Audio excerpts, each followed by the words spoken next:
Welcome back KB94 aka KB94 Collections pour une deuxième vidéo et cette fois-ci on va parler aujourd'hui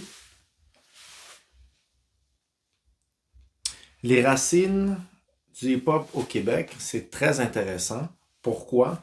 Parce que premièrement, ça a été fait par Félix B. Desfossés, dans le fond, c'est une personne qui a étudié en journalisme. Il vient de Rouyn-Noranda. Fait que, on va toujours penser que c'est quelqu'un du milieu nécessairement qui va retracer l'histoire, mais non, mais c'est ce que je trouve vraiment cool, puis qui, en tout cas, moi, ça attire encore plus mon attention. Par la suite, on va parler d'évolution, d'où ce que vient l'hip-hop, les éléments du hip-hop, les premières personnes. C'est quelque chose de comme assez important, puis c'est dur, c'est difficile parce que j'ai remarqué que Montréal, le Québec, c'est très underground, mais c'est quand même facile à retracer de l'histoire parce que tout le monde se connaît et le monde est petit. Fait que c'est beaucoup ce que j'ai aimé, puis ça lui a pris des années. C'est sorti en 2020. Puis en tout cas, il a vraiment très bien travaillé. Puis comme il le dit encore, il s'approprie pas l'histoire du hip-hop ni du rap parce que lui vient plus de la culture punk, mais ça l'a amené au skateboard qui était relié au rap aussi. Fait que bien sûr, il a connu le rap un peu avec Dubmatique, un groupe dans les années fin 90, je pourrais dire. Puis, comme vous voyez ici, j'ai quelques collections je pourrais dire, soit de hip-hop ou de rap qui viennent du Québec. Ça, je pourrais en reparler aussi. Puis, dans le fond, je le remercie beaucoup parce que c'est très intéressant. Il y a beaucoup de noms qui viennent, puis il y a beaucoup de choses qui sont très importantes dans un terme chronologique. Alors, je pourrais commencer très simplement par DJ Fly. Il y a beaucoup de noms qui vont revenir. Tu sais, je pourrais me permettre, c'est dans les premières personnes à être un MC. MC qui est un maître des cérémonies. Tu sais, il a beaucoup rappé. Il a fait beaucoup d'MC, organisé des événements. Il a beaucoup passé dans la radio. Puis, dans le livre, il le dit très bien. Lui, il a jamais perdu aucun battle de rap. Fait qu'il a fait beaucoup de choses pour la communauté. Il était aussi avec LDG. Il avait formé un groupe aussi au début des années 80. Tout ce que je vais parler, ça c'est vraiment si je pourrais me permettre, de 78 à 86 globalement. Là, c'est vraiment dans les débuts. On va parler brièvement de la fin des années 80, début des années 90, mais ça c'est vraiment de façon plus vague. Je ne vais pas vous donner trop d'informations, il faut quand même que les gens soient intéressés à lire le livre. Euh, le Spectrum 84, ça je pense que mon père était allé parce qu'à cette époque-là, il y avait un grand groupe qui s'appelait New Energy, qui était avec DKC. Et moi, je sais pas comment toujours, mes parents m'ont toujours parlé de DKC et Ben, c'était son acolyte, et aussi il y avait Pierre Purple Jr. J'en parlerai éventuellement dans les prochaines vidéos. Mais qui avait gagné le concours en 84. Ça, je pourrais dire, le break était vraiment à son apogée parce que, comme je l'ai dit précédemment, là, c'était vraiment mondialisé, commercialisé. Après Flashdance, Energy, je pense qu'il avait fait aussi une tournée pendant un an et demi. Deki ici le dit dans un autre podcast. Par la suite, on va parler aussi des Shaka Brothers. Ceux qui ne savent pas c'est qui les Shaka Brothers, je pourrais dire les pionniers aussi de la danse à la fin des années 70. À l'époque, il y avait beaucoup. C'est quoi encore les émissions? Il y avait Soul Train qui était très connu, Solid Gold. James Brown avait aussi une émission de danse, si je me rappelle bien. Fait qu'eux, ils ont bien regardé ces gens-là à la télé, ils les ont recopiés, bien sûr. Par ça, c'était deux frères et deux sœurs. Ils ont eu leur style, c'est vraiment plus le locking. Par la suite, bien sûr, ils ont dansé pour Boule Noire, fait un paquet de shows à travers le Québec. C'est très intéressant. Euh, Bien sûr, c'est drôle l'histoire parce que même Félix le dit dans un podcast des gars qui ont le 11 MTL podcast, il expliquait que eux, à cette époque-là, ils pouvaient. Qu'est-ce qui est arrivé? C'est qu'eux, ils dansaient. Dans un show, Boule Noire les a aperçus. OK, ben dansez pour moi. Fait qu'en tout cas, c'est très cool. Ça aussi, c'est une belle histoire parce que c'est une famille de Ghanéens. Puis Ils sont venus au Québec dans les années 70, c'était un peu difficile, puis ça leur a permis un peu de se défouler à cause de tout ce qui se passait. Il n'y avait pas autant de droits que maintenant, bien sûr. On va parler aussi de Lucien Francoeur. Ben moi, je le connaissais déjà personnellement. Et RBO, Rock et Belzeret, bien sûr, à cause de leur musique de, si je pourrais dire, de rap. C'était un peu parodique. RBO, c'est la musique que mon père m'avait fait écouter, ça rend rap. C'est rap, rap, rappelle-moi donc, rappelle-moi donc ton joli nom. Puis il y avait aussi le rap à Billy. Le rap à qui? Le rap à quoi? Le rap à Billy.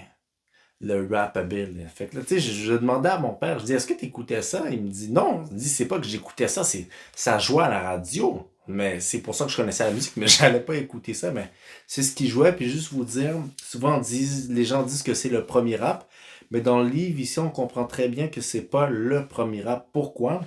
Parce que oui, Lucien Francoeur, tu sais, c'est plus une personne qui était, je pourrais dire qu'il faisait des poèmes et qu'il le mettait sur une chanson, surtout pour, ben, moi je parle juste de rap-a-billy, je connais pas d'autres musiques. Puis Rock et Belles Oreilles, c'était vraiment plus comme une blague, une parodie, c'était parodique. Fait que dans le fond, mais comme on dit dans le livre, souvent lorsque on n'est pas, je voulais dire, quelqu'un d'une autre couleur, s'il avait sorti une vidéo, on aurait moins apporté d'attention qu'une personne qui fait pas partie d'un groupe racisé. Alors, bien sûr, ça a popularisé, entre parenthèses. Les gens se sont intéressés au rap à Billy, ça sent rap de Rock et Belles Oreilles et d'autres choses qui sortaient en France à cette époque-là. Mais sinon, quand c'était des personnes d'un groupe racisé, on va moins en parler, c'est moins commercialisé, ça va moins passer dans la radio. Fait que ça, c'était important de le mentionner, bien évidemment. Il y avait aussi Wavy Wanda et Baby Blue, qui avaient été repérés par des DJ Ray, d'autres personnes importantes. Ces deux filles-là, c'était deux meilleurs amis, bien sûr. Euh, Lui, il les avait entendus rapper, puis il les avait fait venir à une émission de Mike Williams, qui est le premier VJ à Much Music de 80, euh, milieu des années 80 à 93, si je me rappelle bien. Puis je pense que si je me trompe pas, c'est le premier afro-descendant à apparaître vraiment dans une émission comme ça. Fait que, en tout cas, il y a eu beaucoup d'évolution à cette époque-là. Là. C'est très important de le souligner. Puis lui aussi avait une émission, il jouait, il animait une émission, si je me trompe pas, au début des années 80, c'est KGM. Ça, je vais en parler, évidemment. Il y a tellement de choses à dire sur le livre. Comme je vous dis, je ne veux pas trop vous en dire. Je vais juste parler tranquillement de chaque personne. Et puis, comme je vous ai dit aussi, il y avait d'autres groupes qui étaient plus locaux. Puis, j'aime beaucoup parler des femmes parce qu'à cette époque-là, les femmes également, euh, elles étaient plus dans le rap dans les années 80. Puis c'est drôle parce qu'aujourd'hui, même dans le livre, il explique qu'aujourd'hui, on revendique beaucoup le rap des femmes aujourd'hui. Mais c'est drôle parce que dans les années 80, c'était elles, si je pourrais dire, les têtes. Les gars étaient plus soit dans DJing, MCing, et ils étaient plus au break, soit dans le break, dans le popping, dans le locking. Puis les filles, c'était vraiment le show, le rap et tout ça, ce qui était très intéressant. Bon, il y avait Freaky D aussi, je vais en reparler éventuellement. Elle avait sorti en 86 le premier disque hip-hop ici, bien sûr. On a eu Blondie B et Teddy Bear, bien sûr, Blondie B. J'ai écouté un de ses raps, et vous pouvez aller voir sur YouTube. Vous écrivez Blondie B rap, démo, vous allez voir, ça dure 2 minutes. Elle rappe, elle a un super flow, tu sais, puis c'était souvent elle était blanche, elle. Ben, son père faisait de la musique aussi dans les années 60 et tout ça. Ben, dans le fond, elle a suivi les traces de son père. Et Blondie B, elle rappait en anglais. Tout de suite après, elle change en français, mais ça flow. Puis j'ai l'impression que c'est une rappeuse comme Lady B ou Lady D, si je peux dire des rappeuses des années 79-80 à New York. C'est un super flow, c'est très bon. En tout cas, personnellement, moi j'ai adoré. Puis, comme je vous ai dit, on va survoler toutes ces petites choses-là. On va parler de Chuck Ice aussi dans le livre. On parle de Dulmatic, puis des groupes des années fin 90, puis des albums ici comme que j'ai, comme je vous ai dit, j'ai Rain Man, ça c'est un autre groupe des années fin 90, Shades of Culture, beaucoup de choses très importantes, Butchetti, ça c'est d'autres noms qui vont revenir. Puis comme j'ai une surprise aussi, j'ai, comment je pourrais vous dire ça, j'ai quelqu'un, une personne que je connais très bien, que je vais interviewer par rapport au livre, parce qu'il y a tellement de noms, puis les gens, malheureusement, bon, c'est naturel, mais ils meurent. Alors, il faut profiter de parler à tous ces gens-là, à tous ceux et celles qui restent. Fait que moi, j'en ai profité. Puis, dans pas longtemps, je vais sortir une vidéo par rapport à ça parce que j'avais quelques questions. Puis, c'est une personne qui a vécu l'époque, qui connaît, j'ai nommé presque tout le monde. Elle connaît presque tout le monde. Elle peut m'énumérer des époques, des shows, plein de choses. Parce que juste pour vous dire, à cette époque-là, DJ Flight, lui et Mike Williams, d'autres personnes, ils organisaient beaucoup de shows. Quand je dis des shows, c'est les rappeurs de l'époque, là, comme Big Daddy Kane, Eric B. Rakim, Kid and Play. Écoutez, la liste est longue, puis c'était vraiment des gros shows. Il y avait même des flyers. Et cette personne-là en question, elle a les tickets originaux de Public Enemy et de Big... Écoutez, j'ai le fly, elle a le flyers encore qui était plastifié. Quand j'ai vu ça, mon cœur battait. Puis, il fallait aussi que je vous parle d'une période très importante que mes parents m'ont toujours parlé, du Checkers. Ça, c'est un club, écoutez, mythique, que je pense que tout le monde qui venait à Montréal est allé au Checkers. C'est drôle parce que c'était pas au centre-ville. Aujourd'hui, tout le monde, ah, ben, je m'en vais sur Saint-Laurent. Ah, je m'en vais. Non, c'était vraiment à côté, j'oublie c'est quoi le nom de la rue. C'était à côté d'une station d'essence. C'était à côté du parc Mont-Royal, le Checkers. Puis, c'est tout ce qui est dit dans le livre, c'est exactement ce que mes parents disaient. Comme ça donnait, il y avait bien sûr section hip-hop, tu sais, il y avait, c'était très pimp. En tout cas, c'est vraiment bien décrit, comme dans, un peu comme dans les années 70-80 à New York, dans les clubs ou dans ces 42 Street, toutes ces choses-là, c'est exactement la même chose. La musique, le rap, les DJ, aussi, pas oublier de nommer DJ Ricky D, bien sûr. Alors, je m'en viens avec toutes ces choses-là dans pas très longtemps pour cette interview-là. Comme ça, je pourrai avoir l'expérience et les faits que la personne a vécu. Puis, comme je dis, il faut en profiter parce qu'on ne sait jamais quand est-ce que les gens vont partir. Puis, il faut en profiter à l'instant même. Puis, comme je vous ai dit, il y a Butchetti aussi, un autre nom très important. Lui, il a rencontré Africa Bambaataa qui est je pourrais dire, un des pionniers et parrains du hip-hop dans les années 70 et qui est aussi, je pourrais dire à l'époque, chef de Zulu Kings, les Zulu Nation, si je pourrais vraiment dire le bon terme. Puis Chuck Ice, beaucoup de noms. Comme je vous dis, la liste est très longue, je peux pas parler de tout le monde. Sinon, je décrirais le livre au complet, puis je veux que les gens aient envie de voir. Puis ici, comme vous voyez là, c'est Pierre Purpall, celui, entre parenthèses, qui a changé le nom euh, du groupe de DKC et de Ben qui était New, que Pierre Purpall a décidé d'appeler New Energy. Ici, on ne voit pas très bien, mais c'est DKC juste ici. Sinon, comme je vous dis, ce livre-là, c'est très intéressant. Si vous voulez vous instruire, connaître plus sur la culture, les débuts du hip-hop, parce que comme je vous dis, c'est pas seulement du break, du locking, de la danse, du MCing, peu importe, c'est tous les éléments du hip-hop combinés ensemble, retracés tout au début.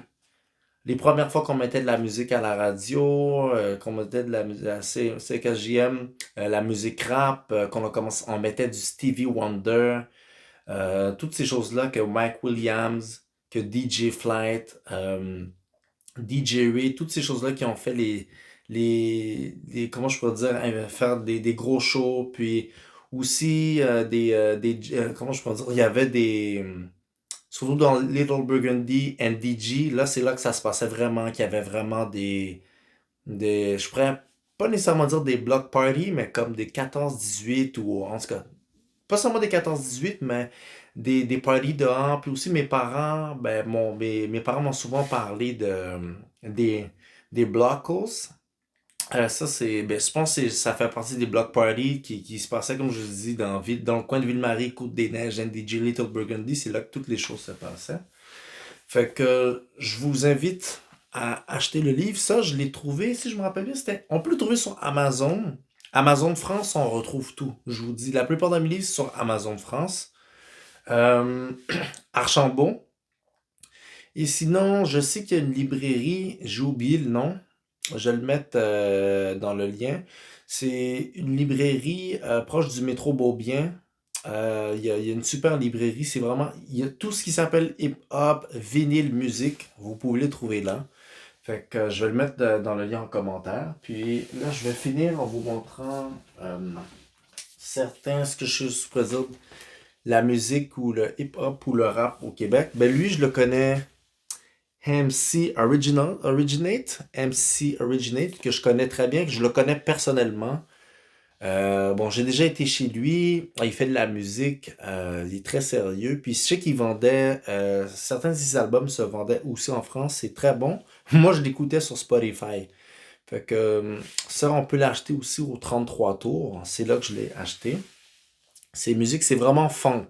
C'est vraiment funk. Ça me fait penser à Zapp and Roger, à George Clinton and the Parliament. En tout cas, c'est très, très, très bon. Shades of Culture, bien sûr, un rap, des rappeurs avec DJ Choice qui a été DJ bien sûr, du groupe Shades of Culture, c'est très bon, c'est très 90s, tu sais, c'est vraiment hip-hop, c'est underground, il faisait beaucoup de choses aussi au début des années 2000, fin 90, c'était un gros groupe, j'adore l'album.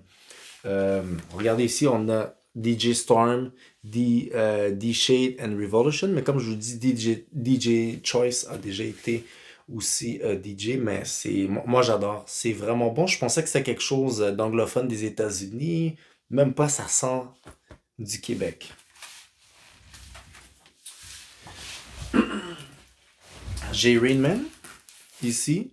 C'est un groupe que je connais pas encore, mais que j'ai découvert en lisant le livre. Fait que par hasard, quand j'ai été acheter d'autres vinyles, il était là. Fait que tant mieux. Et le premier, si je pourrais me permettre de dire, c'est dans les premiers rap. On le voit pas bien ici, il est pas dans un bon angle. Mais c'est The Younger Generation.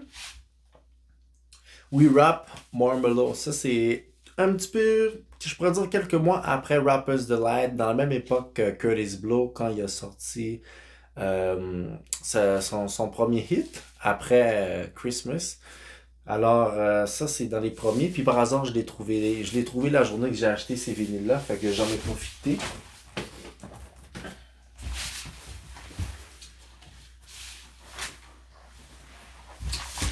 S'il y a d'autres livres que j'ai achetés de hip-hop, bien sûr, qui retracent les old school beats, Making Vinyls, l'histoire des vinyles, comment ça a commencé, l'évolution, toutes ces choses-là, c'est très important. Isaac Hayes. Isaac Hayes. Comme on le voit très bien ici. Bon, j'ai pas besoin de vous dire c'est qui. C'est bon. C'est bien sûr, les gens qui ont mon âge ne le connaissent pas, mais moi je le connais. C'est lui qui a fait la musique de Shaft dans les années 70, là, une émission que les Noirs écoutaient, mais que tout le monde écoutait, mais très, très gros musicien dans les années 70 surtout. Ici, on a les fameux Beastie Boys, que je pourrais considérer dans les premiers groupes de rap blancs.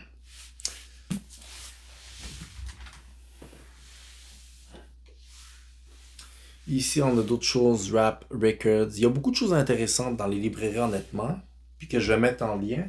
Sinon, tout le monde, je vous remercie encore une fois de m'avoir écouté. Comme je vous dis, j'ai un invité.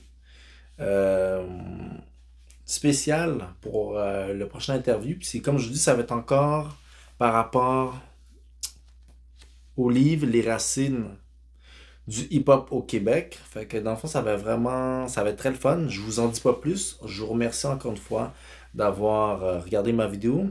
Ici KB94, aka KB Collection. Peace.